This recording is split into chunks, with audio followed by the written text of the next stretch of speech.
마라나타. 여행자는 요구하고 순례자는 감사한다. 같이 한번 해보죠. 여행자는 요구하고 순례자는 감사한다. 오늘 제목을 유다 왕 므낫세와 그의 아들 아몬 왕은 그야말로 로또다. 이 제목만 보고도 짐작하신 분들이 있을 거예요. 로또. 우리가 보통 부부가 서로 안 맞는 걸 얘기할 때 재미난 표현으로 롯데다, 로또다. 왜? 안 맞아도 너무 안 맞는다. 그런 거잖아요. 이 유다 왕 므낫세하고 그 아들 아몬 왕을 보면 너무 여러 가지 면에서 좀 차이가 나고 맞지 않은 것을 볼 수 있는데요. 이번에 우리 주일 설교 때 이렇게까지 했는데도 라는 제목으로 이렇게 하면서 죄와 의악의 끝장판이다. 용서와 은혜의 끝판왕이다. 제목도 그렇고 대지도 잘 정했죠. 하나님께서 이 역대기를 통해서 이 목사에게도 개인적으로 큰 은혜 주셨어요. 마침 역대기와 요나서가 이 공통점이 있는 거 느끼셨죠? 둘 다 죄와 은혜에 대해서 이야기합니다. 요나가 도망가는 죄, 그다음에 하나님 끝까지 추적하시는 은혜에 대해서 역대기가 얘기한다면 이 역대기는 하나님의 공의로 인해서 철저하게 죄에 대해서 심판하시고 죄를 용납하지 못하시는 모습을 보여주면서 동시에 회개하기만 하면 겸손히 엎드려 기도하면 반드시 응답하시는 그런 모습을 보여주고 있죠. 만약에 좀 더 일찍 요나서와 역대기상하를 성도들에게 제대로 설교하고 가르쳤다면 어떻게 되었을까라는 생각이 들면서 개인적으로는 좀 회개하고 있습니다. 우리 성도들한테 더 일찍 가르쳐 줬다면 더 성도들이 행복했겠다. 그런 마음이 들면서요. 이제라도 그런 은혜를 누릴 수 있어서 감사합니다. 우리 요나서를 조금만 더 보면요. 요나서의 메시지 중 하나는 누구라도 심지어 성공한 선지자, 설교자라도 은혜에 무지할 수 있다. 그러니까 이 목사가 못 가르쳤다는 건 은혜에 무지한 거죠. 요나가 두려움과 선입견에 사로잡히고 정서적으로 무너진 것은 모두 은혜의 실체에 눈뜨지 못한 탓이다.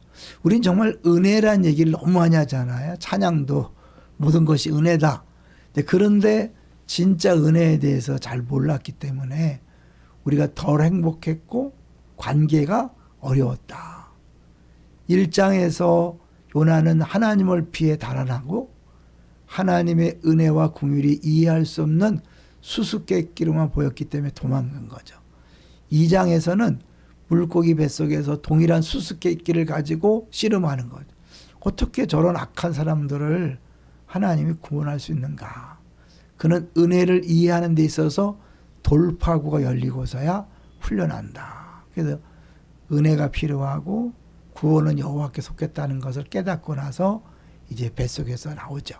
그제야 두려움 없는 선교자가 될 수 있었다. 설교자가 될 수 있었다. 하나님의 주된 목적은 요나가 은혜를 이해하게 만드는 것이고 요나서의 주된 목적은 우리가 은혜를 이해하게 만드는 것이다. 하나님은 이 하나님의 일꾼들이 은혜를 이해하기를 원하시고 우리 모두가 그 은혜를 온전히 이해하기를 원하는 거죠.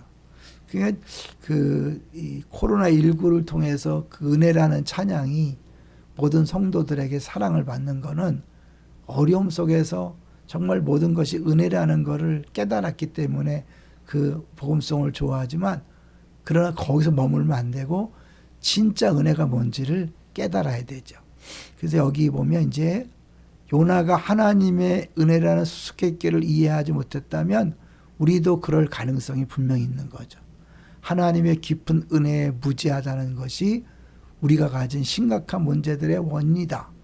깊고 깊은 하나님 은혜를 이해하기 전까지는 우리도 요나처럼 신자에게 가능하고 합당한 모습과는 거리가 먼 이름뿐인 신자에 그칠 것이다. 기독교와 다른 모든 종교를 구별짓는 것은 바로 하나님의 은혜의 교리다. 이것은 기독교의 중심 메시지 복음이다. 은혜가 뭔지 설명하실 수 있죠. 은혜가 뭡니까? 자격 없는 우리에게 일방적으로 베푸신 은혜니까 그걸 진짜 알면 하나님이 하시는 일 이해가 안 된다고 말할 수 없는 거죠. 하나님의 은혜를 이해해야만 우리는 도덕적인 사람이나 종교적인 사람이나 호감이 가는 사람에 그치지 않고 그리스도인이 된다. 이 진리를 파악하면 전율에 휩싸이게 된다. 마틴 루터가 이 진리를 마침내 깨달았을 때 불안과 죄책감에 시달리던 신학 교수는 혼자서 온 세상과 대결할 준비를 갖춘 사자가 되었다.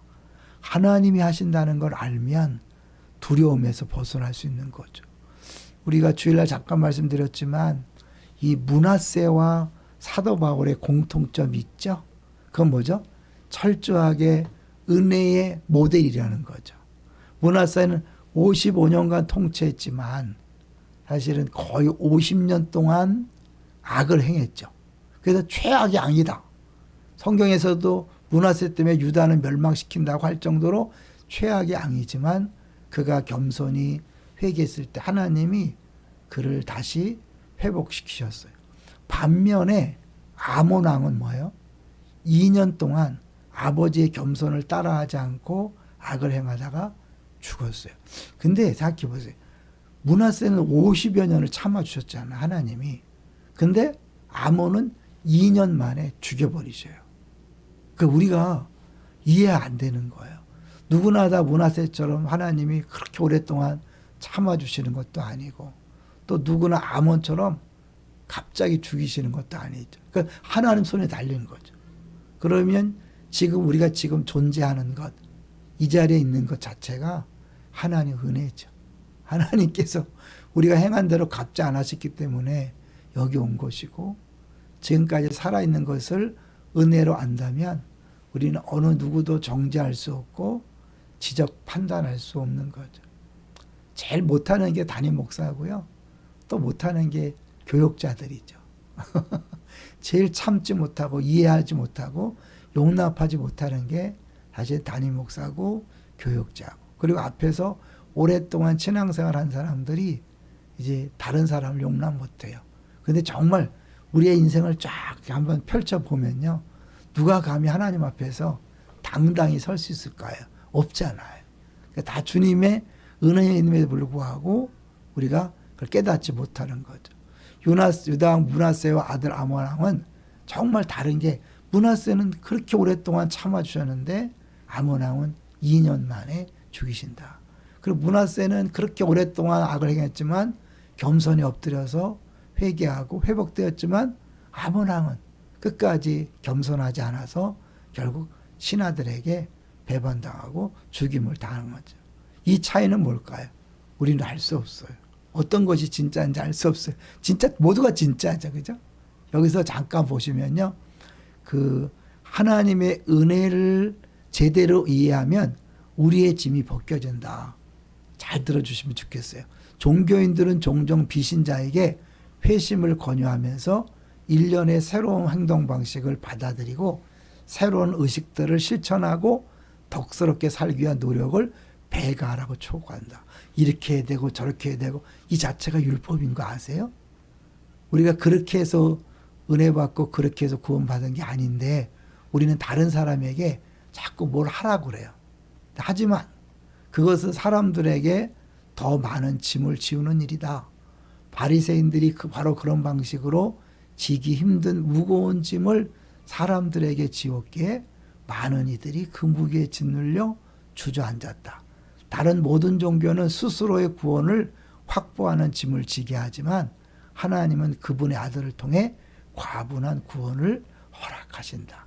은혜를 안다는 것은 내가 한 게 아무것도 없음에도 불구하고 하나님이 일방적으로 구원하시고 나를 복 주신다는 거잖아요. 그럼 다른 사람에게도 그런 걸 요구하면 안 되죠.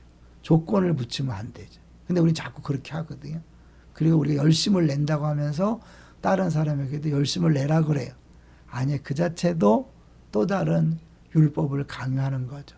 정말 은혜는 뭡니까? 아무것도 한 게 없는데 하나님이 일방적으로 사랑을 베푸신 거예요.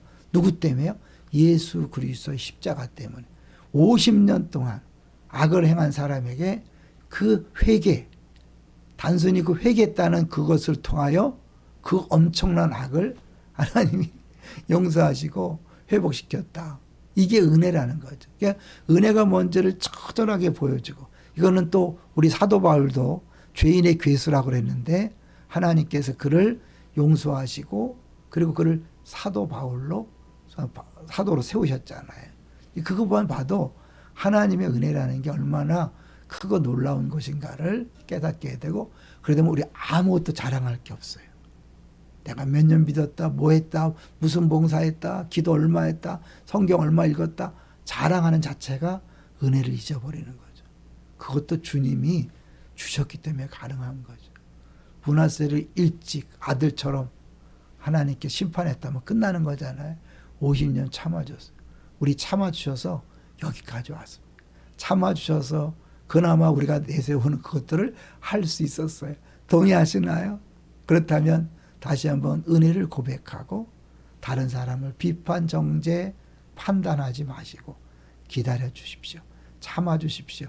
주님이 알아서 어떤 사람은 50년, 어떤 사람은 2년, 어떤 사람은 10년, 어떤 5년을 기다려 줄 수 있는 거죠. 그냥 그저 감사할 뿐입니다. 그저 은혜입니다라고 고백할 뿐입니다. 그러면 자유하고 행복하고 다른 사람 정죄하지 않아서 마음에 불편함이 없는 거잖아요. 그냥 감사함으로 살아갈 수 있는 거죠. 할렐루야.